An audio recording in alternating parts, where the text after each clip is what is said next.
The coffee was still hot when Ryan came downstairs.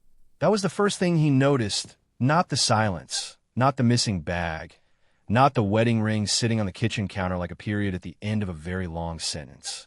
The coffee, still hot, which meant she hadn't been gone long, which meant for one stupid second, he thought she was just outside, just getting the mail, just taking a walk. Then he saw the ring, and he understood that Sarah wasn't coming back from anywhere.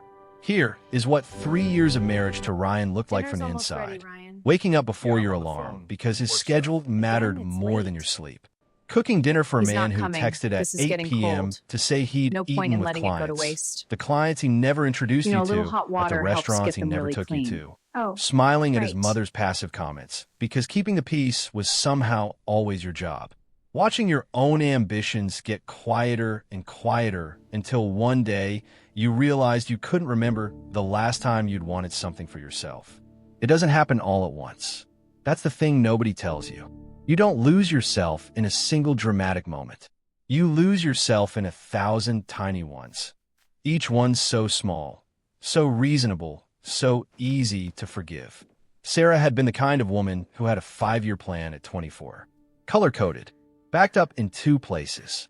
She had finished her MBA at the top of her class, had a job offer before graduation, had a vision for her life, so clear she could have drawn it on a napkin and it would have made sense to a stranger. Then she met Ryan at a rooftop party in June, and he looked at her like she was the most interesting person in the room. And she, who had always been so careful, so structured, so 5-year plan, fell so fast she didn't notice what she was falling away from. By the time she did notice, she was living in his house, cooking his mother's recipes, and her 5-year plan was in a drawer she'd stopped opening. She found out about Ashley on a Wednesday. She wasn't looking. Yes, James, she wants to be I'm clear listening. about that. She wasn't the kind of wife who checked phones or read emails you. or waited for proof. She was standing in the kitchen making his lunch, and his phone was on the counter, and a message appeared on the Hello, screen thank you the for way having me. messages do, without asking permission, Certainly, I've without led teams caring for about 5 years. timing.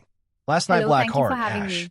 Great 2 to have you. words Tell us about and your an emoji. experience. That's Certainly, all I've it led was. teams for 5 But years. Sarah had been married long enough to understand what ease looked like between 2 people. I need more. There was no guilt in that message. No question. This was not a beginning. This had been going on long enough to become comfortable.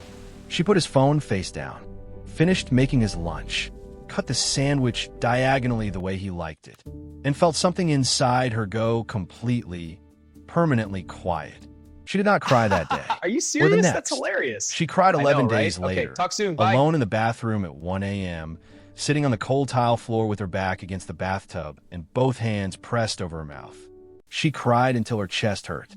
She cried for the dinners he didn't come home for the conversations that had slowly become logistics, for the woman she used to be who had a 5-year plan and a job offer and wanted things. God, she used to want so many things. Then she stopped, washed her face, looked at herself in the mirror, and made a decision that would take 6 months to execute and the rest of her ये रहा life lease to agreement. appreciate. Sign कर दीजिए. She called her old जी, हो colleague गया। Priya और ये first, रहे आपकी keys. then her former Thank you. manager James. Then, on a Tuesday afternoon while Ryan was at work, she opened her laptop, the old one, the one she'd brought when she moved in and eventually stopped using because what was the point? And she rewrote her resume from scratch. 3-year gap staring back at her. 3 years of nothing on paper. 3 years she had spent running someone else's life. She rewrote it Silence anyway. of weakness She needs applied to strategy. 11 positions in 2 weeks.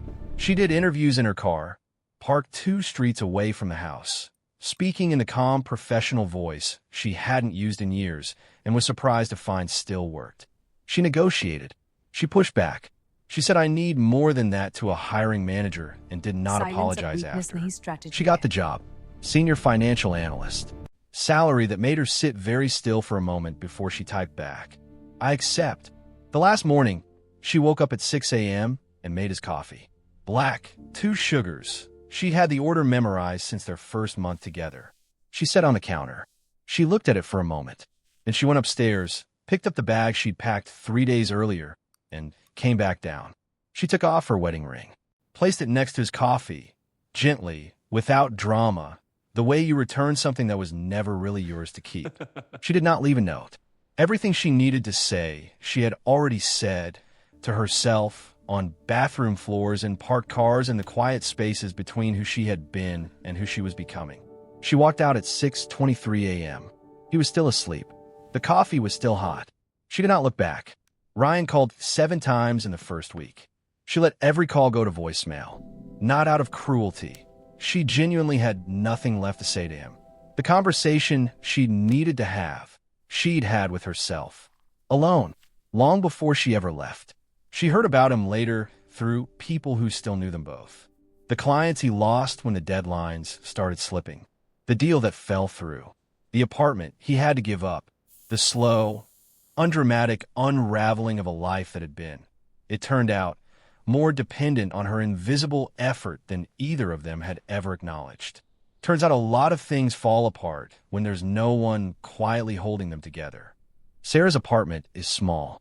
1 bedroom, loud radiator, a window that sticks in winter. She has a desk by that window where she works every morning. Real work, work that has her name on it, work that people read and respond to and build on. She has a plant she remembers to water. She has a Friday routine.